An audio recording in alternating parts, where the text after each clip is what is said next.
Hey guys and gals on YouTube, how y'all doing? Day one, we had a lot of stuff going on today.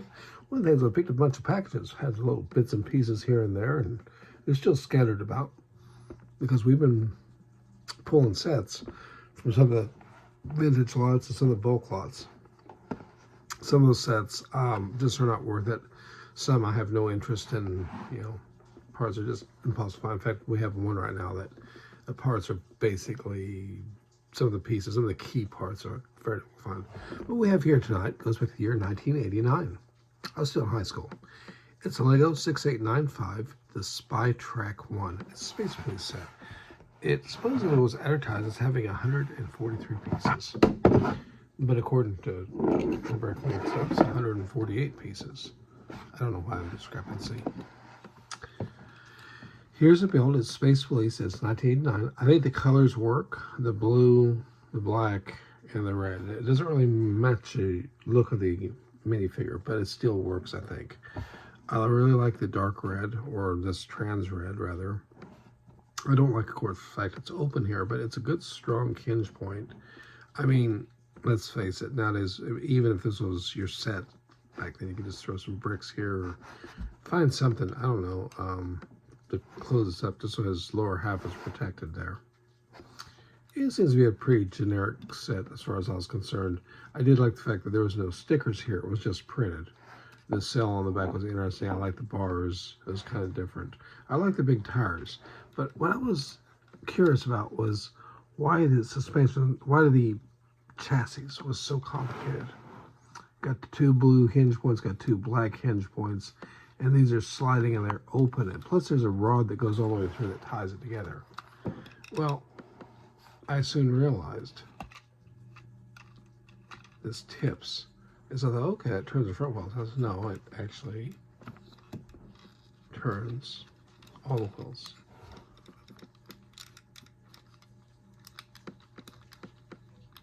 And I find it rather fascinating. It's not a bad little vehicle, especially for 89. Now we'll get to the cell here.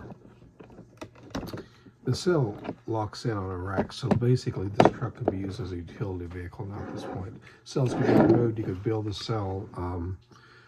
There is a lot of printing in here, so you might not be able to replicate that. Very simple build. I really like the trans red for the bars. I think it's a nice touch. When you open it, it doesn't slide over the top. It brings the bars up. So this is all one piece. But it's done with a railing piece in here. And what we have inside the cell, notice a red window. It's kind of cool. Is we have a Blacktron figure. Now this particular one is cracked very badly. And I'm going to have to do some sort of repair on him. But he makes a good prisoner right now. Considering the time, he's a very unpleasant, very monochromatic, would seem like he's evil. It's all black. There's nothing to, even the visor, you can't see his face through that. And the reason I can prove you can't see the face is when I pop the face, the visor's open. Huh, there it is. It's seen better days, but he's got the traditional yellow grin, solid stud, because this is back in 1989. Yeah, his legs just fall out because it's actually cracked completely here. And on this side, he's cracked all the way over the same way. I would say it was a binding break, but that's okay. So that's a Blacktron here. That's, if you will, the bad guys. Ironically, he doesn't sit down; he stands in this box. I don't know if that's Lego's own intention, but it's curious. It wasn't lost to me. Now listen to the Space Police 1. Very simple. I mean, it still has the classic space symbol in him. The black and white kind of works. The red visor definitely works. I like the red visor piece. He has also the same smiley face. Same improved helmet with the chin straps are heavier. Solid stud. This is not a bad figure. I think, especially considering the year, it looks fine. And I see the red visor translates nicely to here. I'm not seeing the blue though. The blue and black. It seems like according to that, this color of this vehicle should actually be white and black. Or his uniform should be blue and black. I don't know. The blue and black probably works pretty good. Maybe they didn't want it to look too much like a police car. Maybe, I don't know.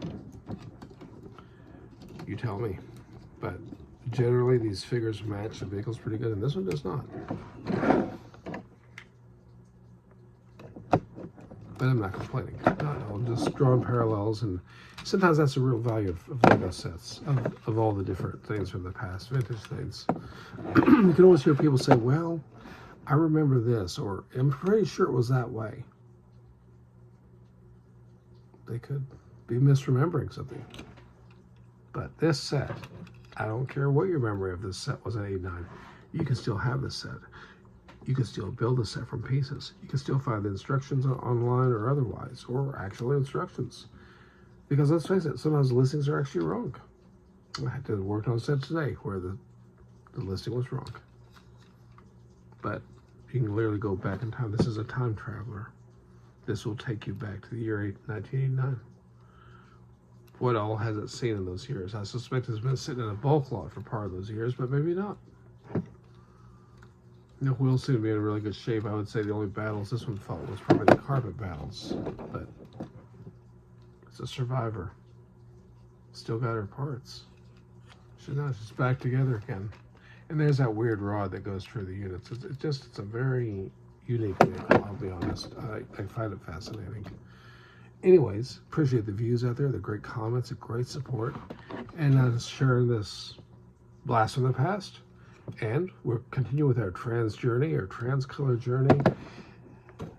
See the different colors. The trans greens, the trans orange, Ice Flight 2002, trans yellow, Blacktron. Yep, we'll check them all out. Anyways, appreciate the views. Y'all stay safe, guys and gals. Have any comments or any thoughts, please leave them down below. Until next time, ciao.